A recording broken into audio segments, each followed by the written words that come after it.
بسم اللہ الرحمن الرحیم۔ السلام علیکم، میں ہوں ڈاکٹر نذیر صدیقی اور آپ دیکھ رہے ہیں میرا یوٹیوب چینل۔ ناظرین کرام، پاکستان میں ہمارے پرائم منسٹر اور آرمی چیف کی سیکیورٹی انتہائی ہائی الرٹ ہے اور ان کے سیکیورٹی پرسنل سے لے کر ان کے پیلٹ تک تبدیل کر دیے گئے ہیں، اور اس کی بنیادی وجہ یہ ہے کہ ہماری سیکیورٹی اداروں کو، ہمارے انٹیلیجنس ایجنسیوں کو بعض ایسی اطلاعات ملی ہیں جن سے یہ پتہ چلتا ہے کہ آرمی چیف اور پرائم منسٹر کو بہت شدید سیکیورٹی تھریٹس ہیں۔ بدقسمتی سے ہمارے ماضی میں بھی اس طرح کے سانحات رونما ہو چکے ہیں، اس لیے پاکستان کی ریاست پاکستان کی یہ کوشش ہے کہ کسی بھی طرح کا اس طرح واقعہ دوبارہ رونما نہ ہو سکے۔ آپ جانتے ہیں کہ اس وقت پاکستان کو کن مراحل سے گزرنا پڑ رہا ہے۔ ایک تو یہ ہے کہ امریکہ افغانستان سے شکست کے زخم لے کر جا رہا ہے،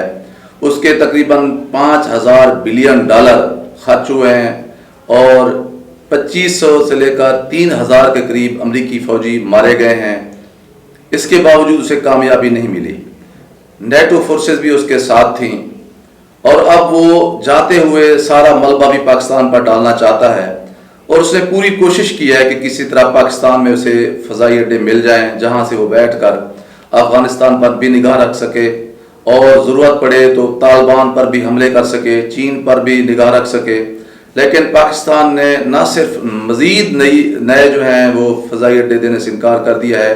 بلکہ جو فضائی سروسز پاکستان اب تک فراہم کر رہا تھا راہداری کے سلسلے میں، وہ معاہدہ بھی پاکستان اب ختم کرنے جا رہا ہے۔ اس کے بعد امریکہ نے کوشش کی ہے ازبکستان، قازقستان، تاجکستان سے یہ سہولتیں حاصل کرنے کی، وہاں روس آڑے آ گیا ہے۔ اب آج کل امریکہ قطر سے کوشش کر رہا ہے کہ اسے وہاں سے ڈرون اڑانے کی اجازت مل جائے، لیکن ظاہر ہے وہ جو ڈرون اڑیں گے وہ بھی پاکستان کی فضائی حدود استعمال کریں گے، اس کے بعد ہی وہ افغانستان پہنچ سکتے ہیں۔ لیکن ظاہر ہے پاکستان نے اپنی فضائی حدود کے استعمال کرنے پر بھی پابندی لگانے جا رہا ہے۔ اور پھر جو ہمارا اس وقت جو وفاقی بجٹ آیا ہے، اس میں بھی پاکستان نے IMF کی وہ تمام شرائط، تمام خواہشات یکسر مسترد کر دی ہیں جو وہ پاکستان کے بجٹ میں وہ چاہتا تھا کہ وہ اس میں وہ موجود ہوں، تاکہ لوگوں کو خاص طور پر توانائی کے حوالے سے مہنگائی کا ایک نیا طوفان کھڑا ہو اور ہماری حکومت مزید اس کی پاپولرٹی کم ہو سکے۔ لیکن اب پاکستان کی حکومت نے IMF، مغربی ممالک اور امریکہ کی خواہشات کے برعکس ایک ایسا بجٹ قوم کے سامنے پیش کیا ہے جس سے کم از کم عوام زیادہ خوش نہیں ہوئی تھی، اتنی پریشان بھی نہیں ہوئی۔ اس پر بھی امریکہ کافی حد تک پریشان ہے۔ پھر حالیہ جو اسرائیل اور حماس کے درمیان جو لڑائی تھی، وہاں بھی پاکستان کا جو موقف تھا وہ بھی مغربی ممالک کو پسند نہیں ہے۔ اس لیے یہ خدشات ظاہر کیے جا رہے ہیں کہ عالمی جو خفیہ طاقتیں ہیں وہ عمران خان کو اور آرمی چیف کو نقصان پہنچانے کے درپے ہیں۔ یہی وجہ ہے کہ پاکستان کے انٹیلیجنس ایجنسیوں نے ہمارے آرمی چیف اور پرائم منسٹر کو وہ ہدایات دی ہیں کہ کوشش کی جائے کہ کسی بھی صورت میں غیر ضروری سفر نہ کیا جائے، اور اگر بہت ہی ان ایوائڈیبل سچویشن کا سامنا ہو تو پھر ہر لحاظ سے کیئر کی جائے، ہر لحاظ سے جو سیکیورٹی میئرز ہیں ان کو وہ آبزرو کیا جائے، ان کی پابندی کی جائے۔ کیونکہ آپ جانتے ہیں کہ جو ضیاء الحق کا ایک واقعہ ہوا تھا، اس کے بعد سے پاکستان کی قیادت نے یہ فیصلہ کر رکھا ہے کہ چاہے وہ سویلین قیادت ہو، چاہے وہ ملٹری قیادت ہو، کبھی بھی اکٹھے سفر نہیں کرتے، تاکہ ہماری جو قیادت ہے وہ ہر طرح سے اسے وہ رسک سے محفوظ بنایا جا سکے۔ بہرحال قومیں جو ہوتی ہیں وہ خطرات اور خدشات اور چیلنجز کا مقابلہ کرتی ہیں، تبھی وہ تاریخ میں سرخرو ہو کر گزرتی ہیں۔ پاکستان کو بھی آج کل انہی چیلنجز کا سامنا ہے، کیونکہ امریکہ یہ سمجھتا ہے، مغربی ممالک سمجھتے ہیں کہ آج کل پاکستان وہی بولی بول رہا ہے جو روس چاہتا ہے، جو چین چاہتا ہے۔ پاکستان کو سعودی عرب کے ذریعے، سعودی ولی عہد کے ذریعے رام کرنے کی بڑی کوشش کی گئی ہے، لیکن پاکستان نے بالکل کھلے عام ساری دنیا کے سامنے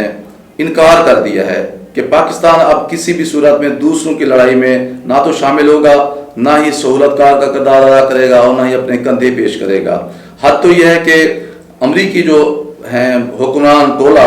ان کی عادت رہی ہے کہ وہ پاکستان کو جب بھی چاہتے تھے ہمارے حکمرانوں کو ایک فون اٹھاتے تھے اور جس سے بھی چاہتے تھے وہ بات کر لیتے تھے. لیکن اب امریکی وزیر خارجہ نے سر توڑ کوشش کی ہے کہ ہمارے پرائم منسٹر سے بات کی جائے، لیکن پرائم منسٹر عمران خان نے واضح طور پر امریکی حکام کو یہ بتایا ہے سفارتی ذرائع سے کہ اگر پرائم منسٹر سے بات ہوگی تو صرف امریکی صدر کی ہو سکتی ہے، امریکی وزیر خارجہ ہمارے پرائم منسٹر سے بات نہیں کر سکتے. جبکہ ماضی میں یہ ہوتا رہا ہے کہ امریکی وزیر خارجہ ہمارے پریزیڈنٹ سے بھی بات کرتے رہے ہیں، ہمارے پرائم منسٹر سے بھی بات کرتے رہے ہیں، بلکہ وہ پاکستان میں جس سے بھی چاہتے ہیں فون پہ بات کرتے رہیں. یہ صورت انہیں ماضی میں حاصل رہی ہے، لیکن اب انہیں ایک نئے پاکستان سے پالا پڑ رہا ہے. یہ وجہ ایک تو انہیں یقین ہی نہیں آ رہا، دوسری وجہ یہ ہے کہ وہ جس کو بھی اپنے راستے کا کانٹا سمجھتے ہیں اسے اپنے راستے سے ہٹانے کی پوری کوشش کرنے کی ایک امریکہ کی ایک نفسیات بھی رہی ہے، تاریخ بھی رہی ہے. چنانچہ امریکہ کی اسی تاریخ کو دیکھتے ہوئے پاکستان کی ریاست نے اب یہ فیصلہ کیا ہے کہ اپنی ٹاپ موسٹ ان کی لیڈرشپ ہے، چاہے وہ سیویلین ہے یا ملٹری ہے،